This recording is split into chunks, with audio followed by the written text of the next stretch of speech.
can't agree with anybody more than Bailey. What you said is today is not the end. It's not closure. You're 100% correct. I hope, though, after this that the families, both sides, while it's not closure, can start the process of healing. And I don't have the words. I've been up here for a long time now, and every time I think that I can't see evil on evil, and this is what we have here. Just families absolutely devastated. Your family devastated. Your life devastated. Over a couple dollars. And it might not have been planned. Over a few dollars. Look at the destruction you've caused.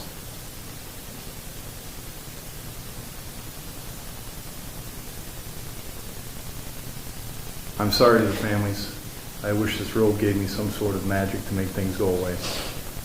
Or that my words somehow will make everything better, and they won't. Or this sentence will make things better. I'm sure it won't. So I'm very sorry for all your losses. And I'm sorry to the McDaniel's family too.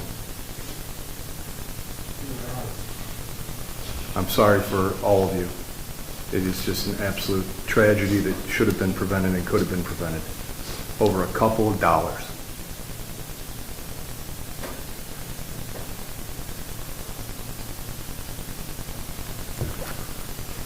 I will sentence you according to the plea agreement by the parties.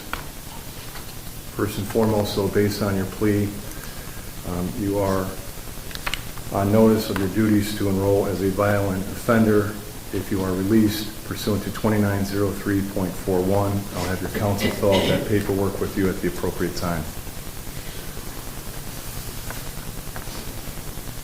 As to count 1, aggravated murder, that'll be a life imprisonment with eligibility to parole after 25 years. As to count 2, aggravated murder, life in prison with parole eligibility after 25 years. As to count 9, aggravated robbery, felony of the first degree, that'll be 11 years at the Lorraine Correctional Institution. Sir, because you qualify for what is known as the Reagan-Tokes Law, which I'll note your lawyer's objection to, you are going to receive 2 sentences. You will receive what's called a definite sentence of 11 years, and you're subject to an indefinite sentence of 16 and a half years as it relates to count 9. Sir, there is a rebuttable presumption that the defendant shall be released from the service of the sentence at the expiration of the minimum term or presumptive early release date, whichever is earlier.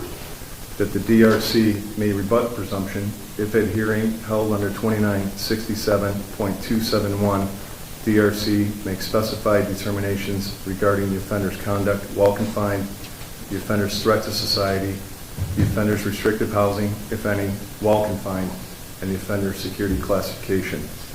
That if, as described in Division 2, DRC at the hearing makes a specified determination and rebuts the presumption, they may maintain the offender's incarceration after the expiration of the minimum term or after the presumptive earned early release date for the length of time DRC determines to be reasonable, subject to the limitations specified in Section 2967.271. That the Department may make the specified determinations and maintain the offender's incarceration under the provisions described in Division B2C2 and Division 3 of this section more than one time, subject to the limitation specified in Section 2967.271. That if the offender has not been released prior to the expiration of the offender's maximum prison term imposed as part of the sentence, the offender must be released upon the expiration of that term. As to count 10, aggravated robbery, felony of the first degree, that will be an 11-year sentence at the Lorraine Correctional Institution. Pursuant to the plea agreement, count 9 and 10 shall run consecutive to one another. The court finds that a consecutive sentence is appropriate pursuant to Revised Code 2929-19B2B and 2929-14C4. The court further finds that it is necessary to punish the offender, protect the public from future crime, and is not disproportionate to the seriousness of the conduct and the danger posed by the defendant. That one or more offenses were committed while offender was awaiting trial on community control sanctions or post-release control, or that 2 or more offenses are part of one or more courses of conduct and that the harm caused is so great or unusual that a single prison term would not adequately reflect the seriousness of the conduct. Pursuant to the agreement, counts 1 and 2 shall run consecutive to each other. And again, citing 2929.19b2b and 2929.14c4, the court finds that it is necessary to punish the offender, protect the public from future crime, and it is not disproportionate to the seriousness of the conduct and danger posed by the defendant, as 2 or more offenses are part of 1 or more courses of conduct, and that the harm here certainly is so great or unusual that a single prison term would not adequately reflect the seriousness of the conduct, and sir, it would simply demean the seriousness of these actions. Therefore, again, it will be consecutive sentences to count 1 and count 2. Counts 9 and 10 shall run consecutive to each other, but concurrent to count 1, the aggravated murder.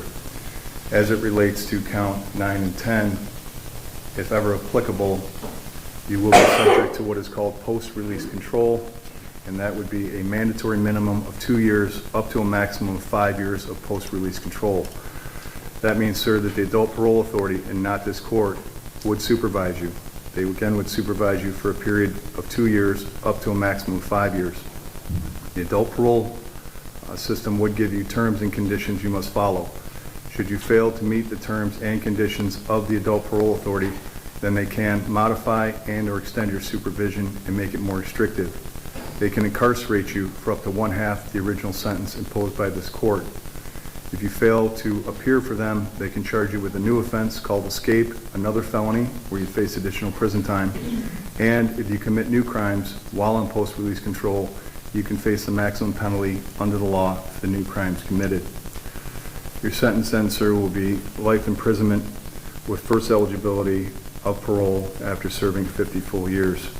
You will be given credit for jail time in the amount of 948 days and any days awaiting transport. I will waive any remaining fines, fees, or costs.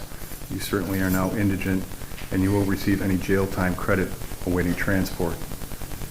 Is there anything else that we need to do on the record on behalf of the state? On behalf of the state, Your Honor, thank you. Anything else we need to do? Nothing on behalf of the defense. Thank you, Your Honor. All right, again, thank you very much, folks.